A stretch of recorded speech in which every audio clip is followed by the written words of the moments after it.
Hey! So, Crimson Desert keeps on getting better. Last week, we got the third and final features overview video from Pearl Abyss, Life in Pywel, showing some of the many activities you can do in the game, from cooking, to hunting, to customizing almost everything you can get in the world of Crimson Desert. And this week, we got even more news about microtransactions, and even rumors of a possible multiplayer mode. This game is making people hyped, even when they try not to oversell it. With every piece of news, it gets harder and harder not to have high expectations. First, talking about the last features overview video. I went nuts over everything they showed in it.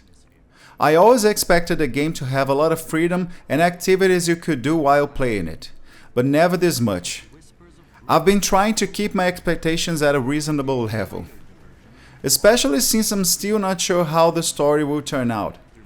And for a game like this, I usually enjoy it more when the lore, the characters, and what happens in the world are engaging. But this series of videos made me realize something.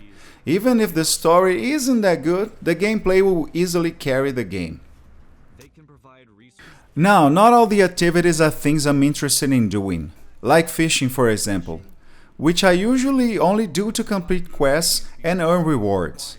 But there's so much more being presented here that you can choose what's actually interesting to you. Now, as a guy who loves customization as a gameplay feature, the amount of possibilities they're showing is incredible. I know that for fans of Black Desert Online, this isn't exactly new. I've followed BDO ever since it was first announced many years ago.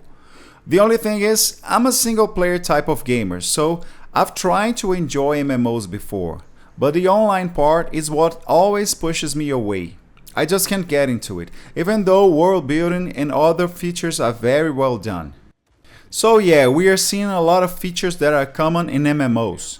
Base building, collecting and managing resources, and even farming to grow crops and livestock. One cool highlight for me here is the training and deployment of units, with the ability to send those units on missions that grant you materials and money. Some of these missions even involve fighting enemies in sieges, attacking camps and fortresses, while you're playing other areas of the game. This opens up a huge range of possibilities. If done right, it makes gathering resources much easier and fun, instead of you needing to do everything by hand, which can get boring quite fast. Another great surprise, and something that's expected but not always delivered, is the crime system.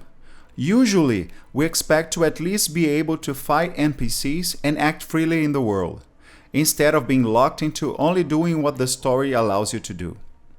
In Crimson Desert, there's a full reputation system, with bounty and even the possibility of doing jail time. You can actually become a target and get attacked by the entire population. There's even a meter that seems to track your reputation depending on what you do, evolving as you play. That's more than anticipated. And even though I'm usually the guy who plays as the hero, this still adds a lot to the overall experience in-game. That said, having this much freedom to customize your characters, your gear, your mounts, and even mechs, which is probably the craziest thing they've added to this already massive game. Plus, choosing how to approach missions, gather resources, and act in the world. That may not be news for MMO players, but for a single-player game, that's huge. With all these features being shown, that this is too good to be true grew even more. And questions about monetization began popping up in the community.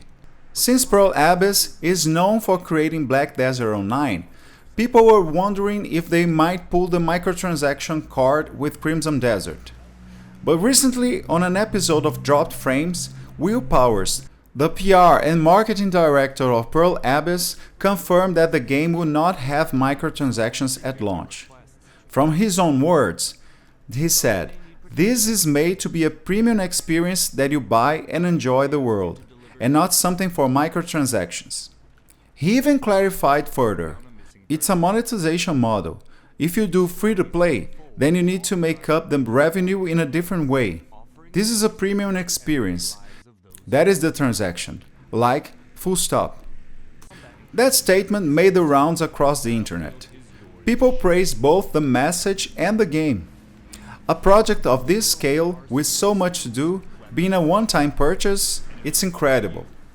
And also, the fact that this needs to be celebrated instead of being the norm says a lot about the current state of the industry. But, yeah.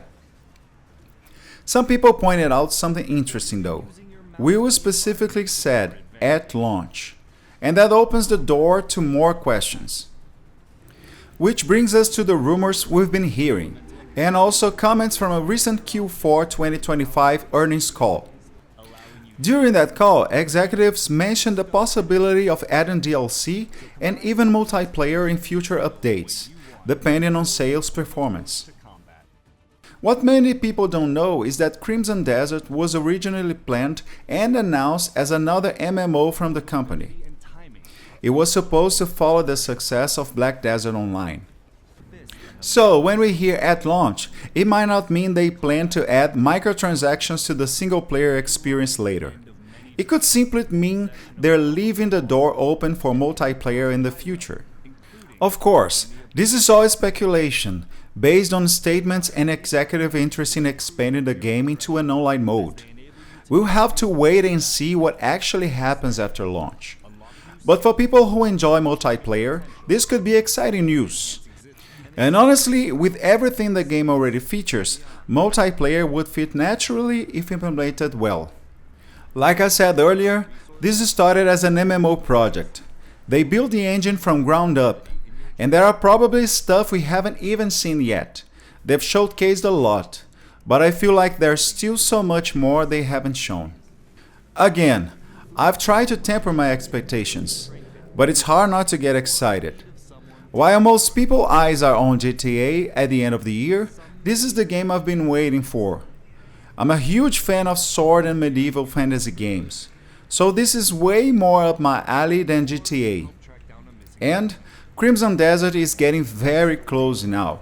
Soon, we'll find out if it delivers or if it becomes one of the biggest disappointments in recent years. For now, that's all I have to say. But I'll keep my eyes open for more news about Crimson Desert and other games as well. And I want to know, what do you think? What are your thoughts on Crimson Desert and the latest rumors? Are you planning to play it on release, or are you waiting to see what the community says first? So, see you next time.